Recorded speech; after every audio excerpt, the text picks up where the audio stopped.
Hi, and welcome to Black Belt in Real Estate. I'm very excited to have you here. If this is the first time you're listening, my name is Peter Jumrukovski.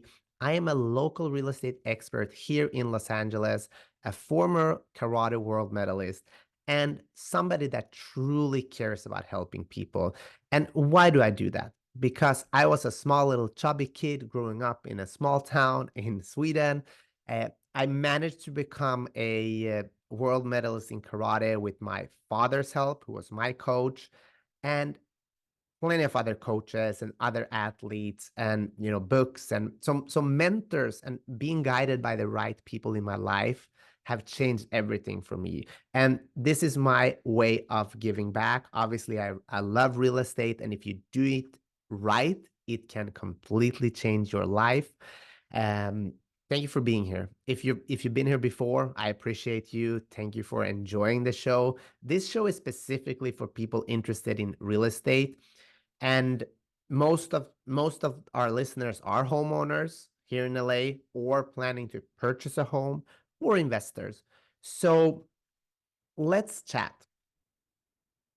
You have a home, you decide to put it on the market, and you receive multiple offers. Should you counter all of them? Before we talk about that, let's just, in short, ask ourselves, how do we get there? We work in Los Angeles, where properties can vary from 1 million to 100 million plus.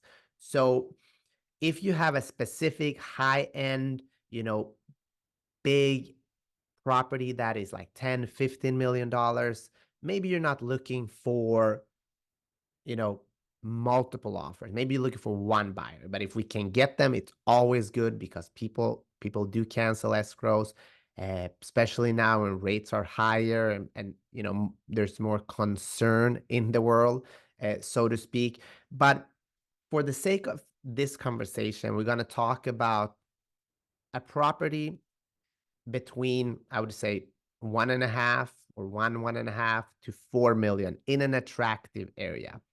So if you do the right thing, you'll attract multiple buyers.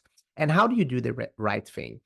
There's mainly three important factors, and I'm gonna just do it in short. If you want to know more and dig deeper, reach out to me. I'm very much approachable, and I want to talk to you about this.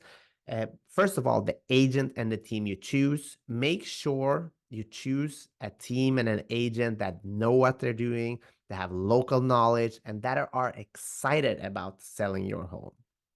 Second, marketing. Being in real estate is really being in marketing, because if you know how to market well, you can serve your clients very well.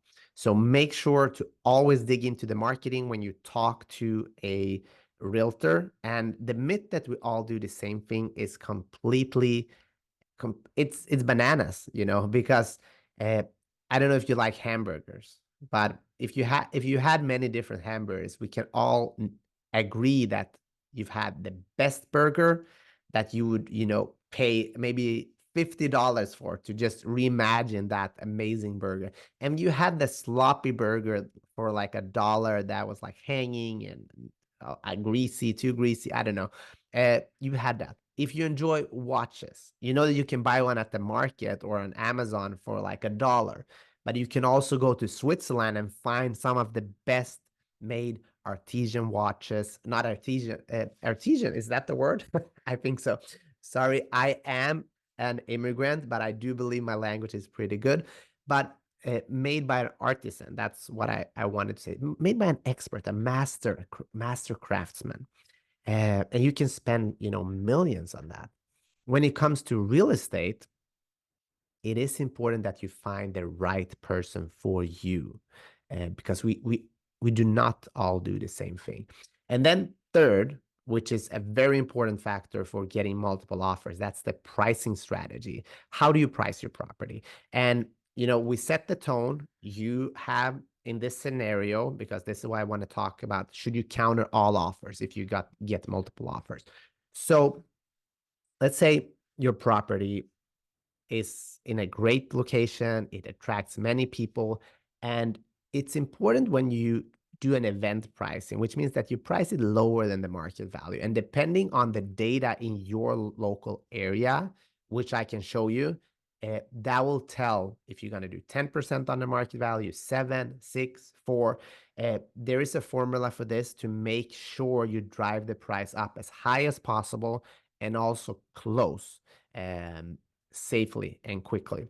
And we can talk more about that. But let me give you a real live example. I have a listing right now. We did everything right, and we got 11 offers in 8 days. So here I am. Should I counter all these offers? What is the best for my seller? And I would argue that if you're attracted to something and really want it, if there's more competition, you will pay more. Would you agree? You have to do it in a certain and delicate way because you don't want to scare off any buyers, which you might do anyways, but you also want to create the best terms and price for, or I want to do that for my seller, my client, you, if you were to be the seller. So some agents would just counter the top 3 offers. Some will just go ahead and accept one, and some will counter all. I think it's a base, like every situation is different, but I would tell you that don't go, if you're a seller and you get a quick offer with a short timeline, don't just go ahead and accept it unless it's crazy, because a lot of things can happen during escrow. And don't have an agent that's going to rush things for you, because I can tell you this: if somebody really wants the house, they'll wait a couple of days. And if they are not going to wait a couple of days, don't worry about that, because there will be another buyer if you have an attractive product. If your house for some reason is not attractive, or there's something about it, maybe that's a different strategy. But we're talking about a product, a house, a home that we have presented well, we've done all of the marketing, and we priced it perfectly. So we're going to attract tons of people. Like in this scenario, 11 offers, 8 days. We probably had 150, 200 people at the open houses. So my suggestion was to counter all offers. Much more work for me, but much better for you, the client. And lo and behold, that's exactly what we did. And we got a crazy, crazy successful response. I can't share everything with you just yet, but in short, it's very important. If you do the right thing, it's going to help you, and it's gonna make you very successful when you sell your home. So in my mind, I do think you should counter all offers in this type of scenario, although every situation is different, and I'm happy to review that with you. And I can tell you one thing that I love with helping somebody is that you have a clear strategy and you execute on it, and then you get the results. And that's exactly what we did in this scenario, and we've done it over and over again. And I'm so happy that I get to be part of this. So in short, yes, you should counter all offers, but it depends on the situation. Thank you for tuning in. I hope I can talk to you about selling your home, and let's get you 11 offers or more, and help you to your next transition in life. Thanks again for being here, for listening to Black Belt in Real Estate, and I hope to see you soon.